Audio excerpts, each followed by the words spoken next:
Hey guys, it's Sam, and this is the mid-year book freakout tag. We're a little way past the middle of the year. At this point, I'm a little late with this, but that just adds to the suspense. Second half of the year goes so fast. I mean, the first half of the year went fast. I've been saying this for years, but after the 4th of July, it's truly all downhill. It's gonna be Christmas tomorrow. That's just the way that it is. The second half of the year has too much going on. Anyway, let's get into it. The best book you've read so far in 2025. I've actually had a fairly decent reading year. I mean, most things haven't gone below 3 stars, and I've had a lot of 4 and 5s. But I would say 2 of them stuck out, mostly for the way that they took me by surprise, the originality, all of that. First is The Doll Makers by Lynn Buchanan, which takes place in a fantasy world. It's a standalone, but there's going to sort of be like companions to it in different parts of this world. But in this part of the world, there are these like sort of demon creatures that they use dolls imbued with like life force to fight off. And our main character is somebody who's a little bit too headstrong and thinks that she's going to like finally bring them down, and gets herself in a lot of trouble and things. And what's so interesting about this is I think the world building is really fantastic. I think the way in which some of these stories in the future are going to weave together is going to be really cool. I think our character is so well written because she's so frustrating. Like, she is actually awful at points, and then her character arc and her growth is so good and so believable, and just like all of the characters feel very real. And yeah, this just really blew me away, and I wasn't expecting it because I really haven't heard many people talking about this one. So really loved this. And the next is Wild Dark Shore by Charlotte McConaughey. I never know how to say this woman's name. We read this for the House Out Book Club, so I will link that discussion on the screen because we really get into it. And this, I think, took all of us by surprise. This is a sort of like lit fic or like contemporary fiction climate change mystery in a way, in which a woman washes ashore on a island that is essentially a seed bank in the near future, where climate change is really ravaging everything even more than it is now.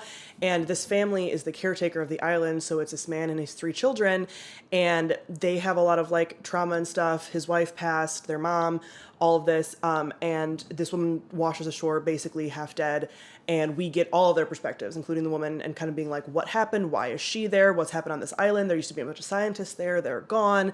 The island's slowly flooding. There's all this connections to nature and seeds and relationships and whatever. It was fantastic. Like a type of book that I never really read, and now I want to read all of her books because they are so good, and they are like climate fiction.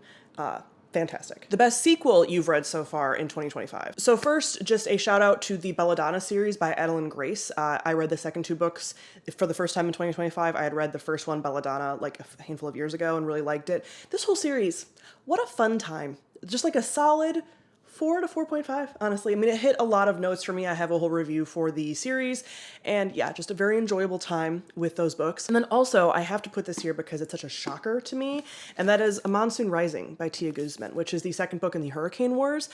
The first book, so this is a fantasy series that is like definitely like a romantasy, but I would say, in my opinion, a romantasy that actually has a solid fantasy footing, and where the world building doesn't feel to me like it's just filler, but it works really well for the romance portion because the plot is very much like the way you would have in a romance story, where like it's about pushing the characters together and whatever, and it's really about like their relationship, but it's still like I find the fantasy elements really interesting, and some of the additional elements, so that it doesn't just feel like it's about their romance. And I also find the romance really good. Like, it's an enemies to lovers, like enemies to reluctant allies to lovers to like, are we gonna backstab each other because they're on enemy sides and all this stuff.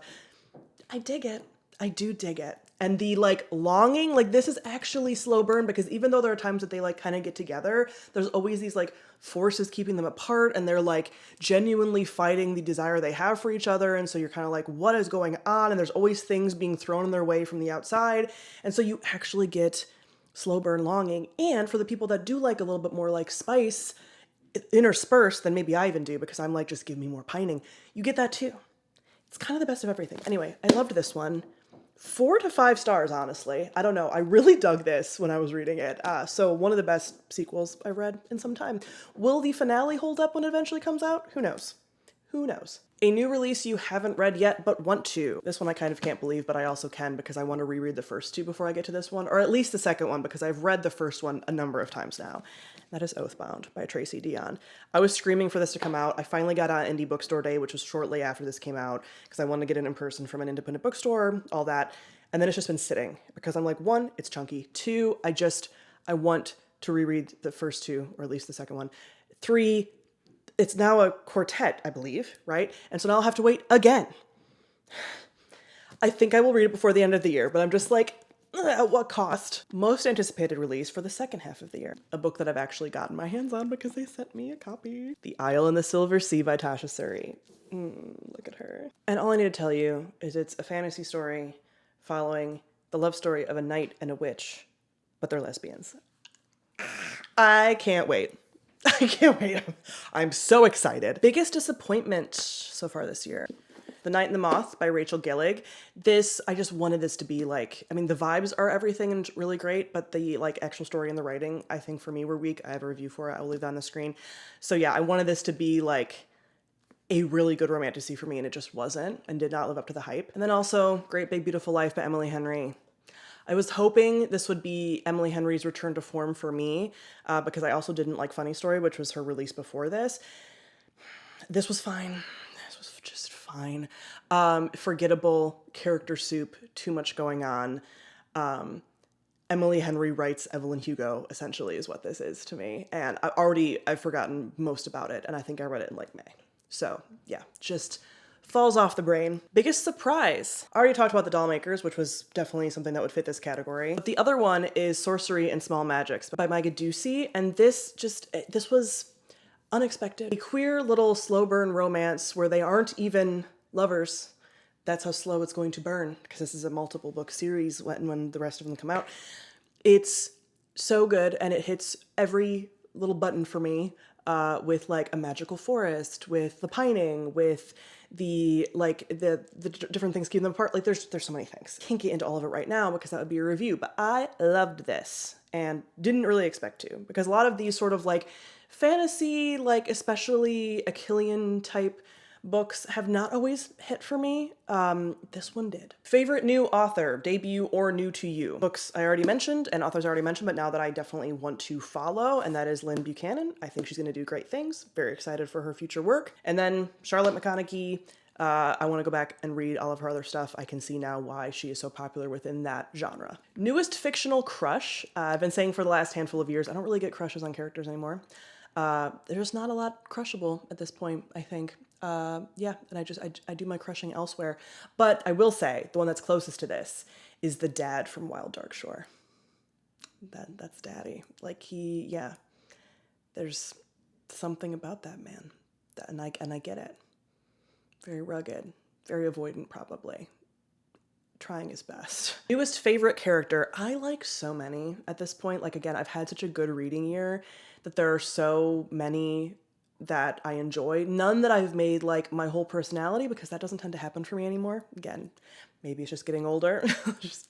I don't get as attached as I used to characters, but the characters from the Burning Kingdoms by Tasha Suri, I'm continuing to love. All the characters in all these books that I've mentioned that I've really liked, I love. Like there's none that stand out as such a flame for me. But yeah, lots of really solid characters this year. A book that made you cry. I know that there has been some little like tears, less in a sad and in just like a oof. But I can't even tell you which ones those are. So none that have made me like sob. I don't tend to read like really sad books. A book that made you happy. Sorcery and Small Magics. I was kicking my little feet under the blanket reading this.